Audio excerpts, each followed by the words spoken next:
What's going on, guys? So this week we're going to be looking at our Week 9 GPP Draftkings lineup. Last week there was a lot of unforeseen outcomes, injuries, just a number of really big headaches, I think, for a lot of us. This week I feel pretty decent about my lineup, but I really want to say always look at injury updates. Ty Montgomery, he was one that was expected to play. He had an illness, then last minute scratch, and then they say on Monday that it was a sickle cell trait, which is why he was out, which they never even hinted to, as far as I read, throughout the whole week leading up to that game. So I feel great about this week's lineup, but I do want to encourage everyone, no matter where you're getting your lineup information from, always do your research. Excuse me. Always do your research prior to game time. If there's anyone that's at a questionable designation and you think that they may or may not play, keep an eye on it. Luckily, I was able to swap out Ty Montgomery in almost all of my lineups. I was running quite a few, though, so manually changing those up took a while. So a few of them I had a goose egg. But, yeah, just make sure you're staying on top of your lineups. So let's jump into this. First things first, we're going to go with Dak Prescott. So I was kind of waiting before I started rolling with him till mid-season. The reason I was doing that is he is a rookie. He's working with a whole new team. He's not used to the NFL. He's still trying to find his rhythm. But I think it's safe to say he's officially found it. The guy is a stud. Now, I'm a 49er diehard. I hate the Cowboys. Everything about the Cowboys I can't stand. But they've got a few weapons right now working for them that you can't argue are just phenomenal. Dak Prescott is definitely one of them. Now, he's not a touchdown machine necessarily, but he's going to get you consistent output. If you notice, he's lingering right around the 20 to 28 point range week to week. Now, week 1, I'm not going to hold against him, but the guy's consistently putting up decent numbers. At $6,100, he's still fairly cheap. At 30 points, if he pulls it out this week against Cleveland, which I think is more than reasonable. You're looking at 5x value. That's more than enough for me. So we're definitely going to roll heavy with Dak Prescott this week. And Cleveland is just so porous on the secondary and on the run game, which is also why we're going to go with Ezekiel Elliott. Now, Cleveland has shown up a few times this year. They've proven that they can stop the run, they can stop the pass in small little stints, but at the end of the day, they're garbage. Everything about their team is bad. Now, I understand they got their QB back, and that's going to make a big difference, but still, the team is just not great. Anyone that goes against them usually puts up massive numbers. Ezekiel Elliott, like I've said in previous videos, he's matchup proof for the most part. Going against Philly last week, he struggled a bit, but they also did abandon the run for the most part, and they went pass heavy, primarily to Dez Bryant now that he's back and healthy. But I think this week they're going to get back to their roots. They're going to get back to the run game and really ground and pound. Now, 22 carries is not bad for 96 yards. He had 4 receptions for 52 yards last week. And the thing about Zeke that I like so much is that he's getting passing and running plays. So he's not a one-dimensional running back. So I really like Ezekiel Elliott this week. The other guy I'm going to go with is Jay Ajayi. Now, I'm sure a lot of people are going to be on this guy. He's officially starting as the starting running back this week. Who was just retired? I'm drawing a blank here. But anyways, he's obviously now the starting go-to running back for Miami. Miami's passing game is not that great. They've struggled all season. They have a few weapons, but they can't consistently get it to them. The quarterback is garbage. But Jay Ajayi, he's going to get you that consistent output.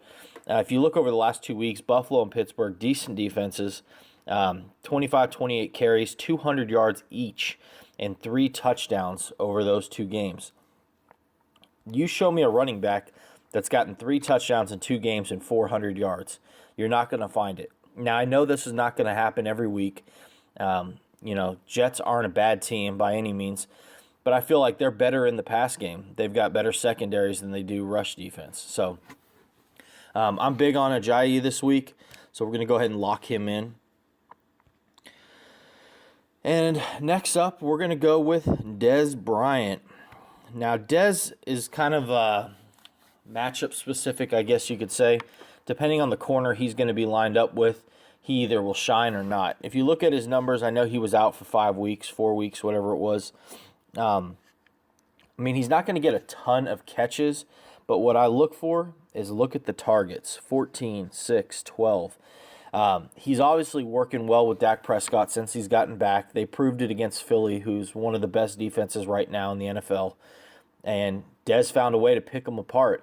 They're moving him around now. They're moving him from outside to the slot. They're working, cross routes and all this different stuff on the field to make sure Dez can get those passes. They're not just flying downfield with him and making him catch those long bombs. And that works well for Dak Prescott. Dak likes the middle of the field. He loves the slot. He likes picking on the middle, the safeties. So I would say Dez Bryant this week, especially against Cleveland, is another, is a complete stack that I feel extremely good about. So Dak, Zeke, and Bryant this week is my primary stack. Next up, we're going to go Michael Thomas. Now, Michael Thomas, if you notice, every single week the guy gets targets. Now, you're going to have bigger, badder wide receivers like Brandon Cooks, like Willie Snead, that are going to be your deep threat guys that are going to get you those big plays. But the thing about Michael Thomas that I like is he's targeted a lot. He's consistently targeted at that, and he catches almost everything thrown his way, and he's getting targeted in red zone. Last week against Seattle, that was supposed to be one of his toughest matchups of the season so far, and he still came out with 12 points. So 6 receptions, 63 yards, and 6 targets. That's a 100% catch completion rate to his targets. That's phenomenal. And when you're looking at wide receivers, you can't always look for the guys who are going to get you the 40 points, 30 points, because that's not consistently going to happen week to week, especially with the way this season's going right now. You need to look for guys who are consistently catching the ball. They're not dropping passes. They're getting a lot of targets, and they're going to be consistent week to week. You don't want these guys who are one-hit wonders. They have a phenomenal week, and then they don't do anything else, okay?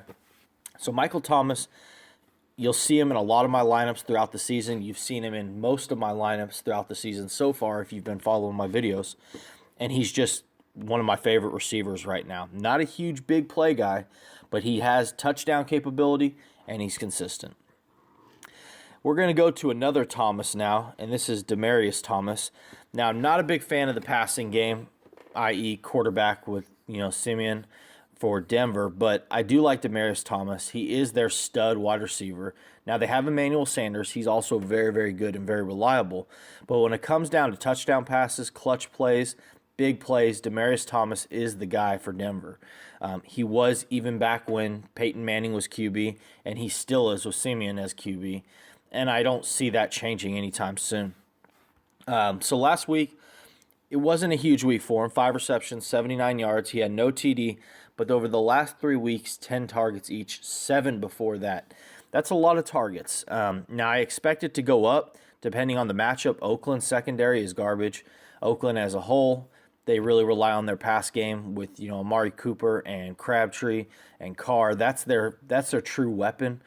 They have no running back, so they're going to pass it a lot. And what that means is a lot of points. Denver's secondary is very, very good, but Derek Carr knows how to score touchdowns. He finds ways to do it against any defense. I think he'll still do it against Denver, though it won't be as much against Denver as he has, in recent weeks. But Demaryius Thomas, I think this week is a must-play. We're going to go down to tight end, and we're going to go with our boy Eric Ebron. So Detroit finally got their stud tight end back. Prior to him being out for 3 weeks, he was their top target pretty much, or one of their top targets. He was getting a lot of catches, a lot of, like I said, targets. Only 1 touchdown on the season, but he was out 3 weeks. It's hard to judge him on that. But since coming back last week, fully healthy, 7 receptions, 79 yards on 10 targets. I'm all over that. Now, Minnesota, they proved last night Minnesota can be beat. They can be picked apart. I don't see them they're not going to contest the tight end position all that much.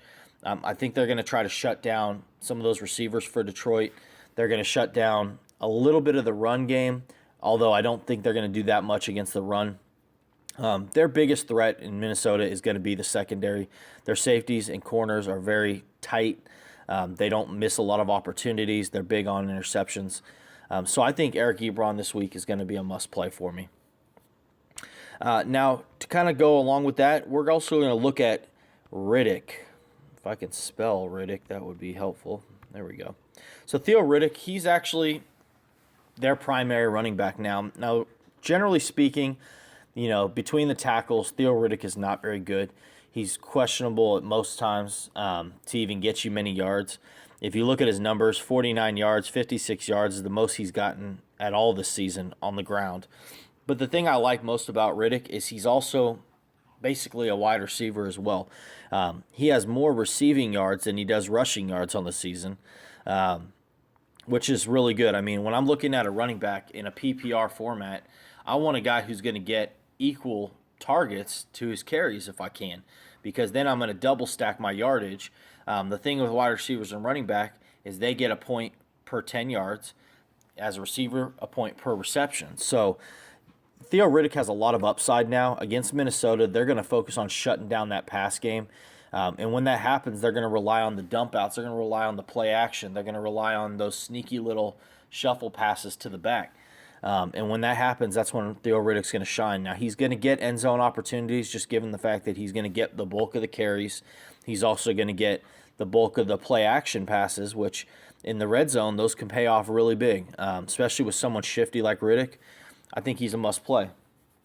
And then for defense, we're going to just jump down here to the Eagles. Now, I know the Eagles struggled a little bit against Prescott last week. I don't blame the defense as much as I just say that offense was firing on all cylinders. Prescott and Bryant and Elliott. Even Beasley a little bit. Sorry. Even Beasley a slight bit, but the Eagles are still one of the best defenses in the league. You can't argue it based on their numbers. They'll get you touchdowns. They'll get you a ton of interceptions. I don't think Eli Manning is that great. I think he's kind of coming to the end of his career, if you ask me. He got his 2 Super Bowl rings, and he's just not that good anymore. He's definitely no Peyton Manning. And I really suspect Eagles are going to pick apart that offense. They're going to really rely on Odell Beckham, and the Eagles will probably shut him down for the most part. He's a hothead anyway, so he'll probably get himself thrown out. But really, Eagles are a must-play for me this week. So that's the lineup I've got. Like I said, this week the slate is kind of tricky, but I feel like the key is to find guys consistent, the guys that are going to put up those numbers for you week to week, and that you can rely on to not get you goose eggs. The last thing you want to do is have a single point or goose egg position and cost you making any money. So this week we got Dak Prescott stacked with Zeke, Des Bryant, we got Jay Ajayi, Michael Thomas, Demaryius Thomas, Eric Ebron, Theo Riddick, and the Eagles. Good luck this week, guys. If you like my videos, smash that like button, comment, subscribe. Appreciate your guys' support. And if you got anything you want to chime in on, feel free to leave a comment in the comment section. I'll reply to almost every comment I get if I get a chance. Appreciate it. Have a good one.